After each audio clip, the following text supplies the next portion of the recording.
मुलांना, आपण मूलद्रव्यांचं संयोजक कशा पद्धतीने काढली जाते याचा अभ्यास केलेला आहे. त्यानंतर आपण द्रव्याच्या संघटनामध्ये कोणकोणत्या प्रकारचे द्रव्य म्हणजे द्रव्याचे प्रकार आपण बघितलेले. त्यानंतर द्रव्याचे प्रकार बघताना आपण काही द्रावणाचे पण प्रकार बघितलेले, बरोबर, त्याची उदाहरणं पण बघितलेली. त्यानंतर आपण रेणुसूत्र आणि संयोजक कशा पद्धतीने काढली जाते याचा सुद्धा आपण अभ्यास केलेला आहे. आता आपल्याला पुढचा भाग बघायचा आहे, तो म्हणजे संयुगांचं रेणुसूत्र, त्याच्यानंतर त्याच्यातले घटक मूलद्रव्य जे आहेत ते घटक मूलद्रव्य आणि हायड्रोजनची संयोजा जी आहे ती प्रत्येकामध्ये किती आहे हे आपल्याला बघायचं आहे. म्हणजे काय की संयुगाचं रेणुसूत्र जर माहिती असेल तर त्याच्यावरून आपण घटक मूलद्रव्यांच्या संयोजा ज्या असतात त्या संयोजा आपल्याला ओळखता येतात, हे आपल्याला बघायचं आहे. त्याच्यावर आधारित एक तक्ता आहे.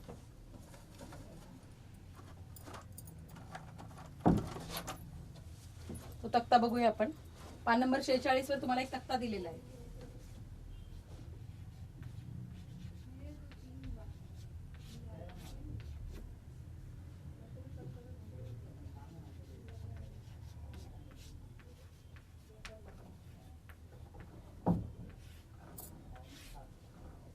तक्ता बघूया आपण.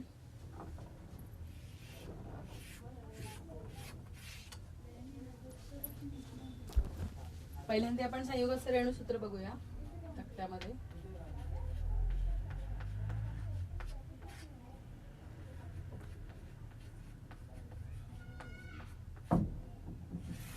संयुगाच्या रेणुसूत्रानंतर त्याच्यामध्ये जे घटक मूलद्रव्य कोणती कोणती आहेत ते बघूया.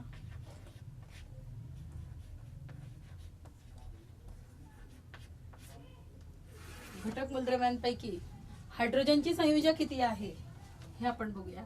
कारण हायड्रोजनची जी संयोजा आहे ती प्रमाण मानलेली आहे आणि त्या संयोजेनुसार इतर संयोजा ज्या आहेत त्या ठरवण्यात आलेल्या आहेत.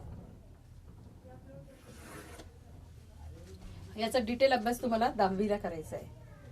त्यानंतर एक्स ने एच बरोबर तयार केलेल्या एकूण बंधांची संख्या, एक्स व एच एकूण बंध मी शॉर्ट फॉर्म मध्ये लिहिते.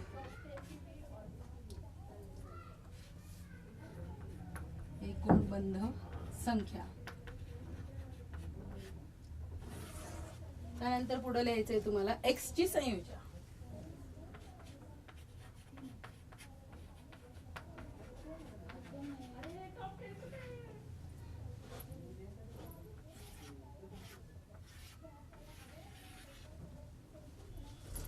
या ठिकाणी तुम्हाला उदाहरण दिलेले आहेत. पहिले HCl,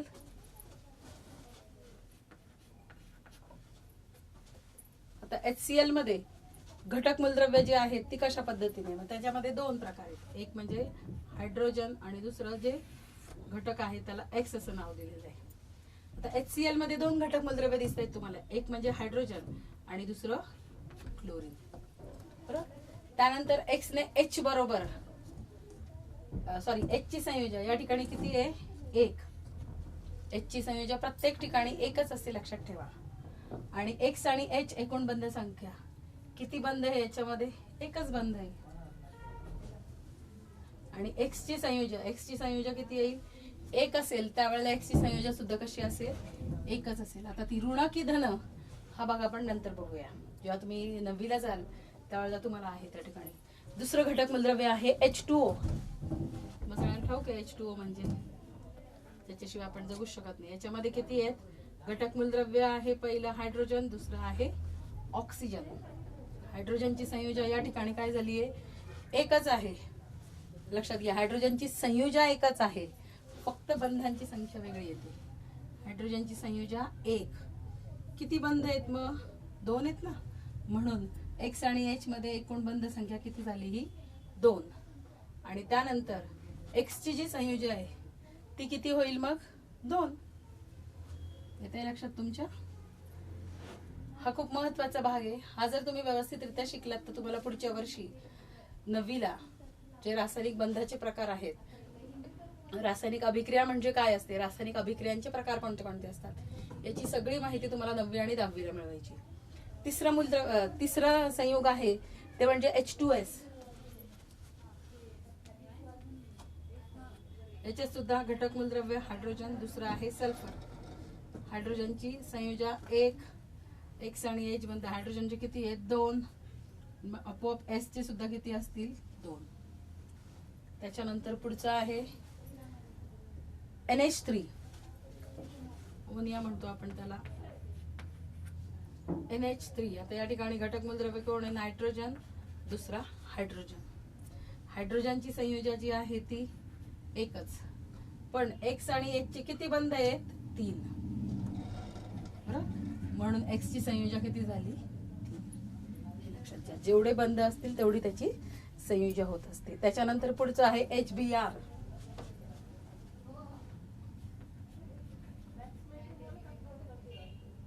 हायड्रोजन, ब्रोमीन. हायड्रोजनची संयोजा 1, त्याच्यानंतर ब्रोमीन जे आहे, एकूण बंध किती दोघांमध्ये? एकच, म्हणून त्याची संयोजा सुद्धा 1. त्यानंतर पुढचं आहे HBr नंतर HI, hydrogen iodide. Hydrogen iodine. याच्यामध्ये सुद्धा बंध संख्या X ची H बरोबर, संयोजा जी आहे ती संयोजा 1. त्यानंतर त्याच्यामध्ये बंध सुद्धा काय आहे? 1, आणि म्हणून याची संयोजा किती झाली? X ची, म्हणजे आयोडीनची संयोजा किती झाली? 1. येत आहे लक्षात? अजून 2 उदाहरणं बघूया आपण.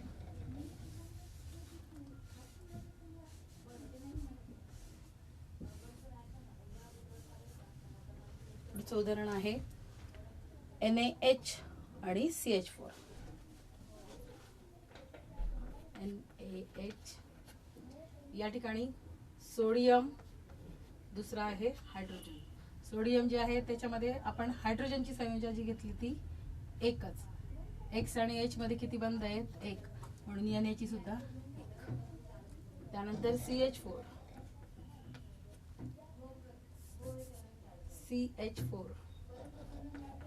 येलो म्हणून येलो लिहिलेले. या ठिकाणी काय आहे? कार्बन, दुसरा आहे हायड्रोजन. हायड्रोजनची संयोजा आहे 1. हायड्रोजनचे किती बॉन्ड आहेत या ठिकाणी? 4, बरोबर, CH4 म्हटल्यावर, म्हणून मग कार्बनची 4 व्हॅलन्सी, म्हणजे त्याला असं आपण संयोजा असं म्हणतो. लक्षात आलं? म्हणजे संयुगांचं जर आपल्याला रेणूसूत्र जर माहिती असेल, हे रेणूसूत्र, तर त्याच्यावरून आपण त्याच्यातले घटक मूलद्रव्य आणि त्या मूलद्रव्यांची संयोजक सुद्धा आपण ओळखतो. पण यासाठी हायड्रोजन जे आहे त्या हायड्रोजनची संयोजा जी आहे 1 आहे, हा त्यासाठी आधार म्हणून वापरलेला आहे. लक्षात घ्या. या उलट मूलद्रव्यांची जर संयोजा माहिती असेल तर त्याच्या तिरकस गुणाकार पद्धतीने संयुगाचे रेणूसूत्र सुद्धा लिहिता येतं. कशा पद्धतीने लिहिता येतं त्याचा एक चार्ट बघूया आपण पुन्हा. हे लक्षात आलं तुमच्या? आता आपल्याला संयोजा माहिती आहे आणि संयोजेवरून आपल्याला काय करायचंय? संयुग जे आहे त्या संयुगाचं रेणूसूत्र तयार करायचंय. या ठिकाणी उदाहरण म्हणून दिलेलं आहे, तर उदाहरण मी सांगते तुम्हाला. या ठिकाणी एक चार्ट दिलेला आहे, तो चार्ट आपण काढूया. मूलद्रव्य दिलेलं आहे, म्हणजे घटक मूलद्रव्य, त्यानंतर त्याची संयोजा दिलेली आहे आणि आपल्याला त्या संयोजेवरून त्याचं रेणूसूत्र जे आहे ते रेणूसूत्र तयार करायचं. म्हणजे संयुगाचं रेणूसूत्र जे आहे ते तयार करायचं. बघा, आता पहिले घटक मूलद्रव्य म्हणून त्यांनी कोणते कोणते घटक मूलद्रव्य दिले?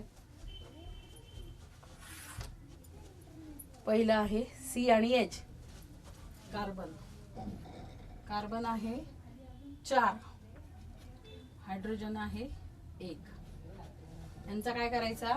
तिरकस गुणाकार करायचा.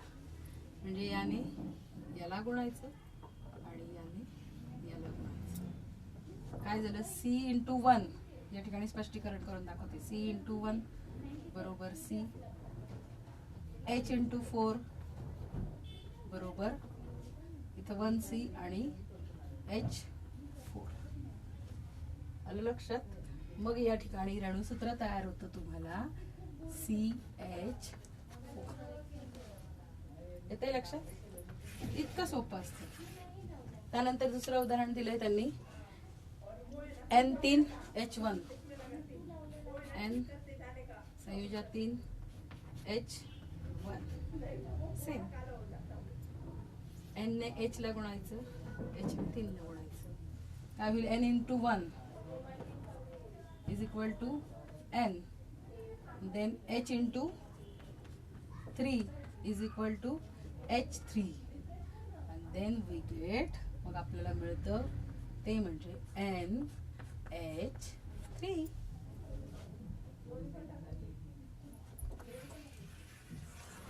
तिसरं उदाहरण दिलंय त्यांनी Fe2 and S2. Fe त्याची संयोजन आहे 2, सल्फरची संयोजन सुद्धा 2. यांचं सुद्धा आपण क्रॉस मल्टिप्लिकेशन करणार आहोत.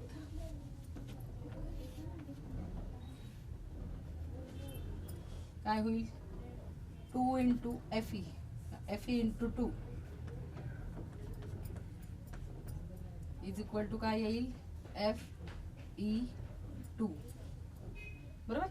आणि 2 into S बरोबर, S into 2 is equal to S2.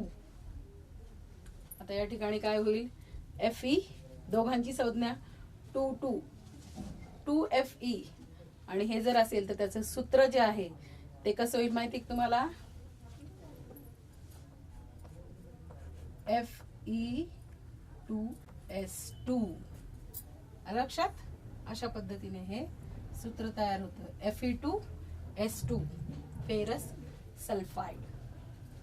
त्यानंतर अजून एक उदाहरण आहे.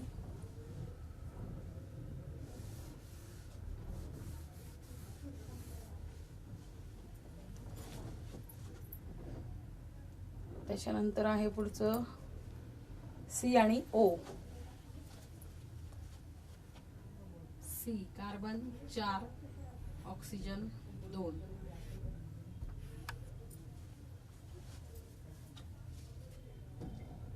दोघांची असेल तर FeS होतं ना ते. C2H4.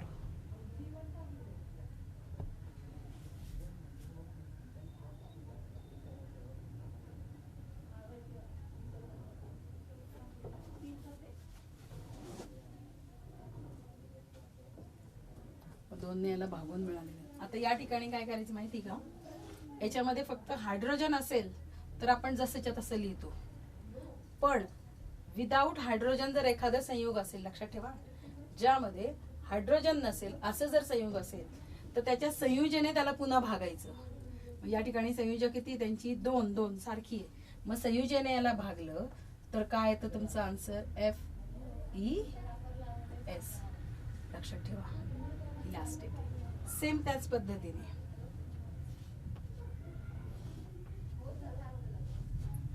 या ठिकाणी काय होईल बघा? C into 2 बरोबर C2 आणि O into 4 बरोबर O4. मग याचं सूत्र जे येतं ते कसं येतं? C2O4. आणि मग त्या C2O4 ला पुन्हा 2 ने भागायचं. सूत्र काय मिळतं तुम्हाला? C2O4. याला डिवायडेड बाय 2 करायचे, मग ते मिळतं तुम्हाला CO2. आलं का लक्षात? तिरकस गुणाकाराने मिळालेले जे सूत्र असतं त्याला 2 ने भागून मिळालेलं अंतिम रणसूत्र जे असतं ते अंतिम रणसूत्र. संयुगांचं अंतिम रणसूत्र जे आहे त्याच्यामध्ये घटक अणूंची लहानात लहान व पूर्णांक संख्या असायची. घटक अणू जे असतात त्यांची संख्या जी असते ती लहानात लहान आणि पूर्णांक असली पाहिजे, हे लक्षात असतं. आणि शिवाय आवश्यक असलेली पायरी जी 4 आहे त्याच्यामध्ये सूत्राला योग्य त्या अंकाने काय केलं पाहिजे? भागलं गेलं पाहिजे. योग्य त्या अंकाने भागलं म्हणजे काय? ही या ठिकाणी लहानात लहान कोण आहे? 2 संयोजन, म्हणून 2 ने भागायचं याला. या ठिकाणी सुद्धा 2च होती म्हणून 2 ने भागलं, हे लक्षात घ्या. अशा पद्धतीने आपल्याला काय केलं जातं की गुणाकार पद्धतीने साध्या संयुगांचं आपण रेणूसूत्र या ठिकाणी लिहू शकतो. मग आपल्याला स्वाध्यायामध्ये त्यांनी दिलेलं आहे की जोड्यांपासून तयार होणाऱ्या संयुगांचे रेणुसूत्र जे आहे ते तिरकस गुणाकारावरून काढा. तुमच्या लक्षात येत आहे की संयुगाचं फक्त रेणुसूत्र जर दिलं असेल तर त्याच्यामध्ये कोणकोणते घटक मूलद्रव्य आहेत ते आपण ओळखू शकतो. त्याची संयुजा आपल्याला माहिती असते, जर कारण ते हायड्रोजनशी निगडीत असेल तर हायड्रोजनची स्टँडर्ड म्हणून मानली जाते आणि ती एक आहे हायड्रोजनची संयुजा जी आहे. मग त्याच्यावरून आपण इतर संयुगांच्या इतर रेणुसूत्रांवरून इतर मूलद्रव्यांच्या संयुजा आपण काढू शकतो. लक्षात येते. त्याच पद्धतीने जर तुम्हाला संयुजा दिलेली असेल आणि घटक मूलद्रव्य दिले असतील तर तुम्हाला त्याच्यावरून संयुगाचं रेणुसूत्र सुद्धा तयार करता येतं. या ठिकाणी हे तुमचं प्रकरण फिनिश झालंय. आता आपल्याला पुढचं प्रकरण बघायचंय ते म्हणजे धातू अधातू. अतिशय महत्वाचं प्रकरण आहे हे. प्रकरण तुम्ही 9वीला गेलात तर 9वीला पण आहे, 10वीला सुद्धा हेच प्रकरण आहे. पण त्याची सुरुवात जी आहे ती या तुमच्या 8वीच्या वर्गापासून आहे. सर्वसाधारणपणे मूलद्रव्य जे असतात त्या मूलद्रव्यांचं वर्गीकरण जे आहे ते 3 प्रकारामध्ये केलं जातं. दैनंदिन जीवनामध्ये आपण असंख्य मूलद्रव्य वापरतो. आता तुम्हाला सगळ्यांना ठाऊक आहे की तुमच्या घराला, प्रत्येकाच्या घराला खिडकी असते, लोखंडाची खिडकी असते, बरोबर. सगळेजण दागिने वापरतात, सोन्याचे दागिने वापरतात, चांदीचे वापरतात, तांब्याचे वापरतात, भांडी वापरली जातात, बरोबर. भांडी चांदीची पण वापरतात. त्याच्यानंतर राजे महाराजे होते ते सोन्याच्या ताटात जेवत होते. म्हणजेच काय की आपण विविध प्रकारचे या सगळ्या वस्तू घरामध्ये वापरत असतो. पण त्या वापरण्याचं मुख्य कारण काय असतं असं म्हटलं जायचं पूर्वीच्या काळी की सोन्याच्या ताटात जर जेवलं तर त्याची बुद्धी चांगली राहते, असं मी ऐकीव आहे, म्हणजे ऐकलेलं आहे. चांदीच्या ताट, लहान मुलं ज्या वेळेला जन्माला येतात तर जन्माला आल्यानंतर त्या मुलाला ज्या वेळेला बाहेरचं दूध पाजलं जातं, म्हणजे बाळ एक 2-3 महिन्याचं 6 महिन्याचं झाल्यानंतर त्यावेळेला वरचं दूध दिलं जातं. आईचं दुधाशिवाय इतर वरचं दूध गाईचं किंवा गाईचं दूध दिलं जातं. ते गाईचं दूध देताना आई ज्याची जी असते ती जर सोन्याच्या चमच्याने पण ती दूध पाजू शकते बाळाला, किंवा चांदीची वाटी सुद्धा वापरतात. कारण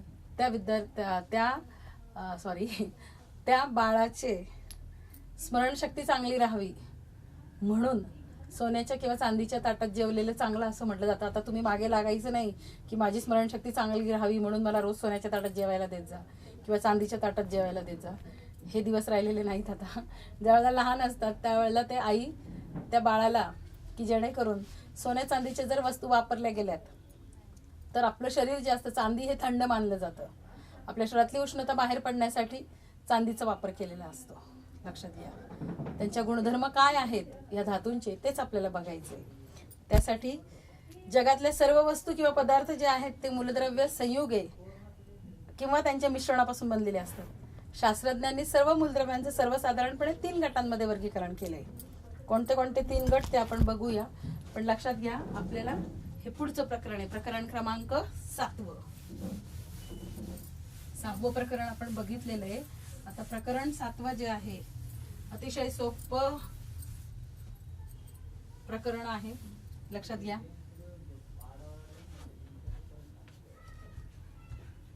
प्रकरण 7 धातू व अधातू, मेटल्स अँड नॉन मेटल्स. जे आपल्या दैनंदिन जीवनामध्ये आपण वापरतो तेच धातू आणि अधातू. तर मूलद्रव्य जे आहेत त्या मूलद्रव्यांचं 3 गटामध्ये वर्गीकरण केलंय. पहिला म्हणजे धातू. आपण बघितलं होतं, द्रव्याचं वर्गीकरण बघितलं, मूलद्रव्यांचं वर्गीकरण बघितलेलं, त्याच्यानंतर संयुगांचं वर्गीकरण बघितलेलं, बरोबर. धातू. सेकंड आहे अधातू आणि तिसरा आहे धातू सदृश. या ठिकाणी बसत नाही, खाली लिहिते. धातू सदृश असे 3 मूलद्रव्यांचे हे प्रकार पडतात. मग त्याच्यामधले धातू जे असतात, आताच तुम्हाला सांगितलं, सोने, चांदी, लोखंड, ॲल्युमिनियम, मॅग्नेशियम, कॅल्शियम, सोडियम, हे सगळे जे आहेत आणि सगळ्यात महागडं प्लॅटिनम. आता सध्या सगळीकडे ऍड येते, सोन्यापेक्षा महाग धातू प्लॅटिनम असतो. प्लॅटिनमची ज्वेलरी सगळ्यात महाग असते. तर हे सगळे धातू आहेत त्यांना काय असतं, चकाकी असते, म्हणूनच ते आपण कानात नाकात अलंकार बनवण्यासाठी त्याचा वापर केला जातो. ते कठीण असतात, त्यांची तार किंवा पत्रे बनवता येतात. धातू जे असतात ते उष्णता किंवा विद्युत यांचे काय असतात, सुवाहक, त्यांच्यातून उष्णता वाहून नेली जाते आणि शिवाय विद्युत धारा सुद्धा वाहून नेली जाते. धातू जे असतात त्यांचे संयोजी इलेक्ट्रॉन गमावून काय तयार करतात, धनप्रभारी आयन तयार करत असतात आणि धन आयन म्हणजेच आपण कॅटायन ते निर्माण करत असतात. धातूंचे भौतिक गुणधर्म जर बघितले आपण, धातूंचे गुणधर्म लक्षात येतात. त्यांना काय असते, चकाकी असते, त्यांचे ठोकून पत्रे तयार करता येतात, त्याच्यानंतर लांब अशी तार तयार करता येते. त्याच्यानंतर धातू जे असतात ते उष्णता आणि विद्युत यांचे काय असतात, सुवाहक असतात, लक्षात घ्या. आणि धातू जे असतात ते इलेक्ट्रॉन गमावतात आणि स्वतःचे धन आयन म्हणजेच कॅटायन तयार करत असतात. धातूंचे भौतिक गुणधर्म जर बघितले तर अवस्था, सगळे जे धातू असतात ते स्थायू अवस्थेमध्ये असतात. सर्वसामान्य तापमानाला आपण जर बघितलं तर स्थायूरूप अवस्थेमध्ये सर्व प्रकारचे धातू आपल्याला आढळतात. पण पारा आणि गॅलियम हे दोन धातू जे आहेत ते अपवाद आहेत. ते कक्ष तापमानाला सुद्धा द्रव अवस्थेत आढळतात, लक्षात घ्या. अतिशय महत्वाचा भाग आहे हा, की सर्व धातू जे असतात ते सर्व धातू कसे असतात, स्थायूरूप अवस्थेत असतात. फक्त पारा व गॅलियम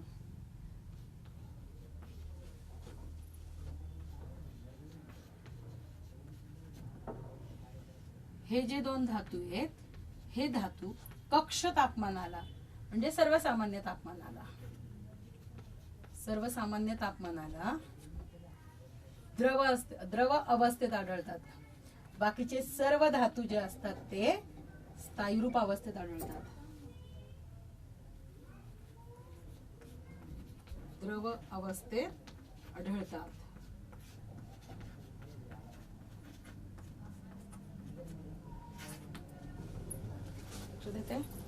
आणि बघा, तुम्ही दवाखान्यात जर गेलात तर तुम्हाला त्या ठिकाणी रक्तदाब मापक पाहिला असेल डॉक्टरांजवळ. एका काळे रक्तदाब मापक म्हणण्यापेक्षा तुमचा तापमापक सुद्धा असतो, ताप मोजण्यासाठी जे वापरलं जातं ते, बरोबर.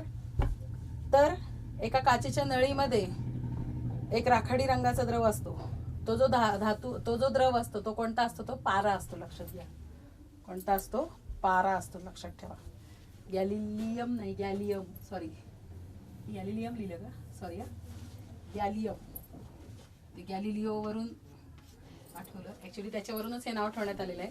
गॅलियम जे आहे ते गॅलियम आणि पारा हे दोन्ही कक्ष तापमानाला द्रव अवस्थेत आढळतात.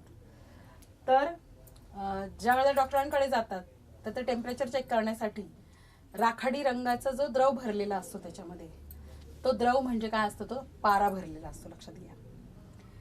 त्याच्यानंतर धातूंना चकाकी असते, माहिती तुम्हाला, तेज असतं धातूंना. तुमच्या घरी असणारी तांब्याची भांडी जर बघितली तुम्ही, ती जर स्वच्छ नवीन आणली दुकानातून तर त्याला खूप तेज असतं. कालांतराने वापरून त्याचं तेज कमी होत असतं. त्या तांब्याच्या भांड्यांना जर आपण लिंबाने घासले किंवा पाण्याने जर धुतलं, धुण्यापूर्वी त्याच्या तेजाचं जर निरीक्षण केलं किंवा नुकतंच घासलेल्या भांड्याचं जर निरीक्षण केलं तर तुम्हाला काय दिसतं, त्या ठिकाणी चकाकी दिसते, तेज दिसते. म्हणजे धातू जे असतात त्या धातूंच्या घासलेल्या किंवा नुकतेच कापलेल्या पृष्ठभागावरून प्रकाशाचं काय होत असतं, परावर्तन होत असतं. कारण धातू काय असतो, तेजस्वी असतो, लक्षात घ्या. त्यानंतर कठीणपणा, धातू कठीण असतो म्हणूनच त्याची भांडी बनवली जातात. ठिसूळ असता या खडूसारखा तर त्याची भांडी बनवली जात असते का, नाही, पडलं की फुटणार. मातीची भांडी जशी असतात तशी. मग सर्वसाधारणपणे धातू जे असतात ते कठीण असतात, ते मऊ असतात. फक्त अपवाद काही मऊ असतात, कठीण असतात पण मऊ पण असतात. अपवाद म्हणजे कोण आहे तर त्याला सोडियम, हा इतका मऊ असतो की तो आपल्याला चाकूने सहज कापता येतो, इतका तो मऊ असतो. पोटॅशियम सुद्धा मऊ असतो, तो चाकूने आपल्याला सहज कापता येतो. त्यानंतर धातूंचा पुढचा गुणधर्म आहे तो म्हणजे तन्यता. तुम्हाला मगाशी सांगितल्याप्रमाणे त्याच्या लांबच लांब अशा तारा काढता येतात. सोनाराच्या दुकानात जर गेला तर सोन्याची किंवा चांदीची तार तो बनवून देतो, बरोबर. मग छिद्रामधून धातूला ओढलं तर त्याची काय बनते, तार बनते. म्हणजे या गुणधर्माला धातूची तन्यता असं म्हटलं जातं. त्यानंतर वर्धनीयता, म्हणजे समजा तुम्ही खिळा घेतला आणि तो ठोकला, हातोडीने जर ठोकत राहिलं तर काही वेळाने त्याचं काय होतं, पातळ असा खिळा जो असतो तो खिळा पातळ होत जातो, त्याचं वरचं जे टोक असतं ते. आणि कालांतराने तुम्ही जर त्याला ठोकत गेला तर त्याचा पत्रा तयार होत असतो. म्हणजेच या गुणधर्माला काय म्हटलं जातं, धातू ठोकून पत्रे तयार करण्याचा जो गुणधर्म त्याला वर्धनीयता म्हणतात. धातू जे असतात त्या धातूंपासून तार बनवली जाते छिद्रामध्ये टाकून, तर त्याला काय म्हटलं जातं, तन्यता असं म्हटलं जातं.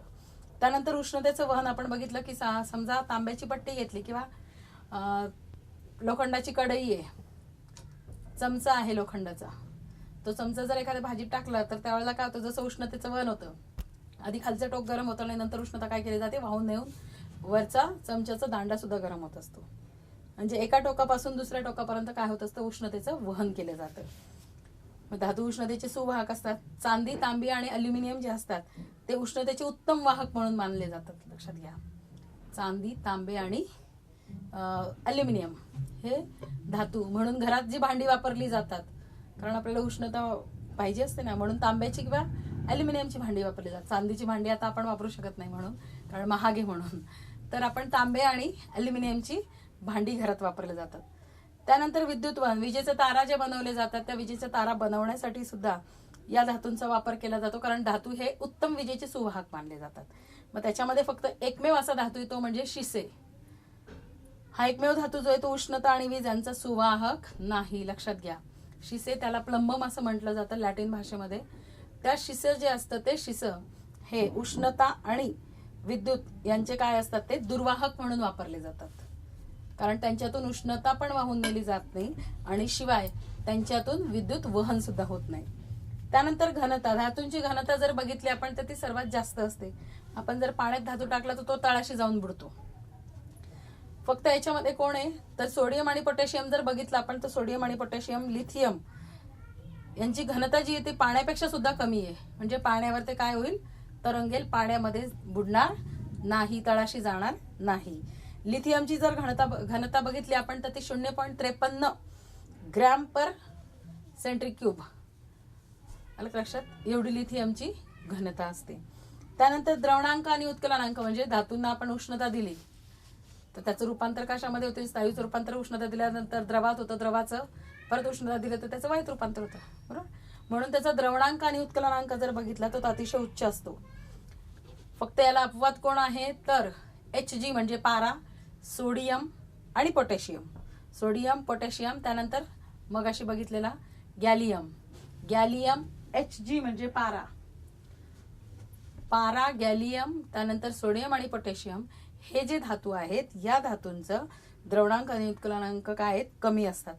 नादमयता बघा, तुम्हाला सगळ्यांना माहिती आहे सध्या शाळेची बेलच वाजत नाहीये.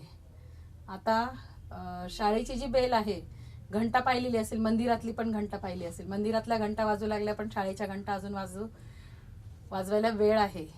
9वी-10वीच्या टिकेत वाजल्या आहेत, परंतु तुमच्या अजून शाळेच्या घंटा वाजवायला वेळ आहे, कारण कोरोना अजून आहे. जरी त्याचा थोडाफार हे कमी झालेला असेल, तीव्रता त्याची कमी झालेली वाटते, पण तरी सुद्धा तो असल्यामुळे तुमची काळजी म्हणून तुम्हाला घरी ठेवण्यात आलेला आहे.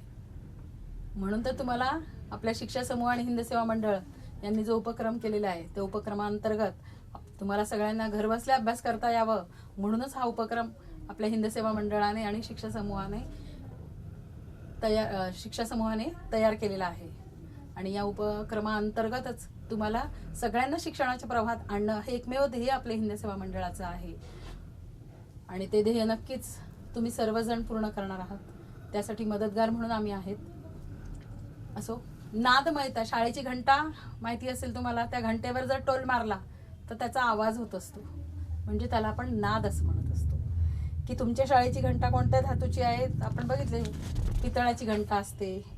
कोणी म्हणेल की आता बेल आहे, घंटा नाहीच शाळेला, आता बेल वाजवतात. पण शाळेची जी घंटा आहे ती घंटा ज्या पद्धतीने वाजवली जाते, तो जो नाद असतो तो धातूंमध्ये तो गुणधर्म असतो आवाज करण्याचा.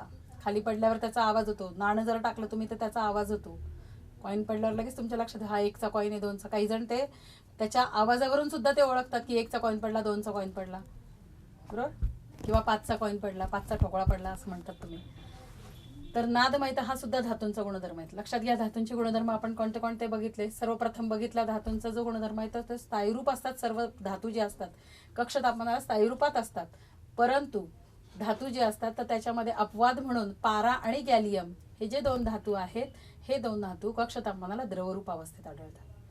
त्यानंतर आपण बघितलं पुढे म्हणजे धातूंना तेज असतं, चकाकी असते. सर्व धातू जे असतात ते धातू चकाकतात, बरोबर. त्याच्यानंतर पुढचा गुणधर्म बघितलेला आपण धातूंचा, तो म्हणजे कठीणपणा.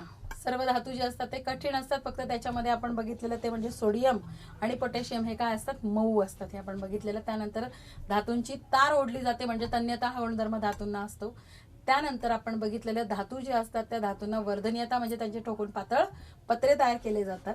त्यानंतर धातू जे असतात ते उष्णतेचे उत्तम सुवाहक म्हणून वापरले जातात, कारण धातू उष्णता जी असतात ती उष्णता वाहून नेत असतात. त्यानंतर विद्युत वहन सुद्धा धातूंच्या माध्यमातून केलं जातं.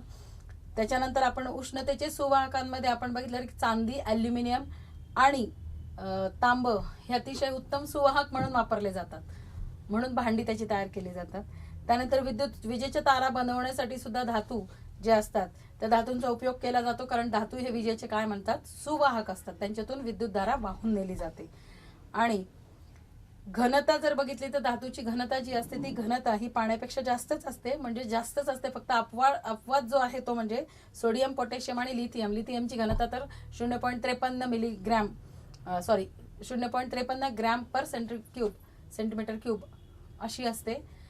आणि त्याच्यानंतर द्रवणांक आणि उत्कलनांक जर बघितला तर धातूचे द्रवणांक आणि उत्कलनांक अतिशय उच्च असतात, म्हणून टंगस्टन सारखा जो धातू असतो, 10वीला आहे तुम्हाला, टंगस्टन सारखा जो धातू असतो तो बल्बमध्ये वापरलेला असतो. बघा सगळ्यांच्या घरामध्ये 60 वॅटचा बल्ब, 40 वॅटचा बल्ब, 100 व्होल्टचा वॅटचा बल्ब वापरतात. त्या बल्बमध्ये जी तार असते आतली ती टंगस्टन पासून बनलेली असते. नायक्रोमचं कुंडल असतं ते, लक्षात घ्या, कारण टंगस्टनचा उत्कलनांक सर्वात जास्त असतो म्हणून.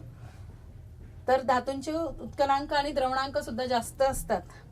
त्याला फक्त अपवाद म्हणजे पारा, गॅलियम, सोडियम आणि पोटॅशियम. त्याच्यानंतर नादमयता आपण बघितलं की धातू जे असतात ते धातू नादमय असतात. त्यांच्यावर जर आपण आवाज केला, धातू जर पडला तर त्याच्यापासून काय तयार होतो, आवाज येतो, म्हणजे त्यांच्यामध्ये नादमयता हा गुणधर्म असतो. आता हे धातूंचे गुणधर्म बघितले, आता आपल्याला अधातूंचे गुणधर्म बघायचे. अधातू म्हणजे कोणते कोणते, तर कार्बन, फॉस्फरस, सल्फर हे अधातू आहेत.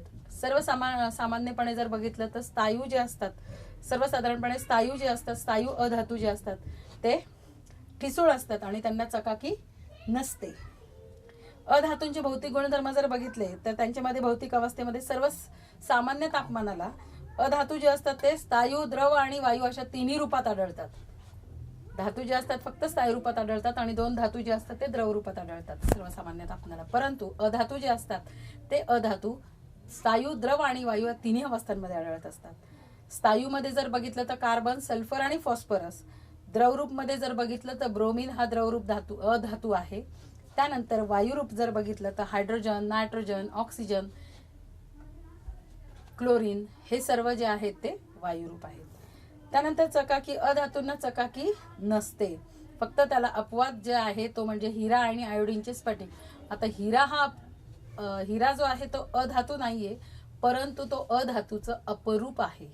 कार्बन जो अधातू आहे त्या कार्बनचा अपरूप हिरा आहे. आणि हा हिरा, त्यानंतर आयोडीन जे आहे त्या आयोडीनचे स्फटिक जे असतात त्यांना सुद्धा चकाकी असते. म्हणजे आयोडीन अधातू जो आहे, अधातू असून सुद्धा त्याला चकाकी आहे. काही अधातू रंगहीन तर काही विविध रंगी असतात. कार्बन जो असतो तो कार्बन कोणत्या रंगाचा माहिती तुम्हाला, काळ्या रंगाचा असतो. परंतु त्याच कार्बन पासून बनलेला जो हिरा असतो तो अतिशय चकाकणारा असतो, पांढऱ्या रंगाचा असतो, लक्षात घ्या.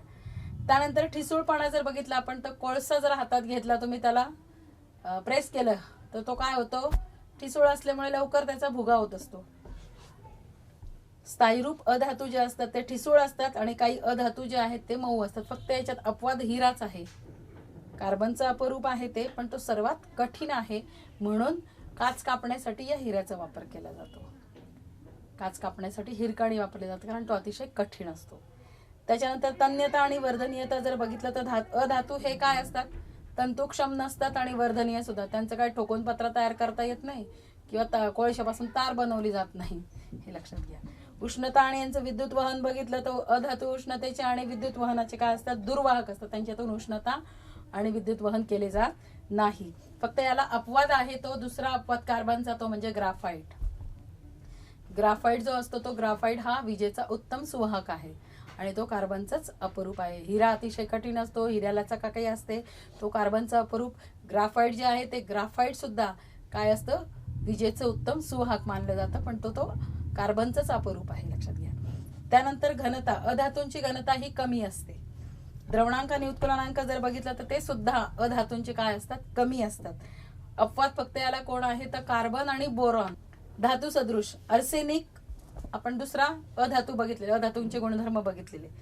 त्यानंतर तिसरा मूलद्रव्यांचा वर्गीकरणातला प्रकार धातू सदृश, जे धातू आणि अधातू दोन्हींचे गुणधर्म दर्शवतात म्हणून त्याला धातू सदृश असं म्हणलं जातं. आर्सेनिक, सिलिकॉन, जर्मेनियम, अँटीमनी यासारखे काही मूलद्रव्यांमध्ये धातू आणि अधातू या दरम्यानचे गुणधर्म आढळतात म्हणून त्यांना धातू सदृश असं म्हणतात. हे धातूंचे आपण मूलद्रव्यांचे प्रकार बघितले 3, त्यानंतर धातूंचे गुणधर्म, अधातूंचे गुणधर्म बघितले आणि धातू सदृश मूलद्रव्यांची नावं बघितलीत. बाकीचा जो भाग आहे तो आपण पुढच्या लेक्चरमध्ये बघूया. ओके.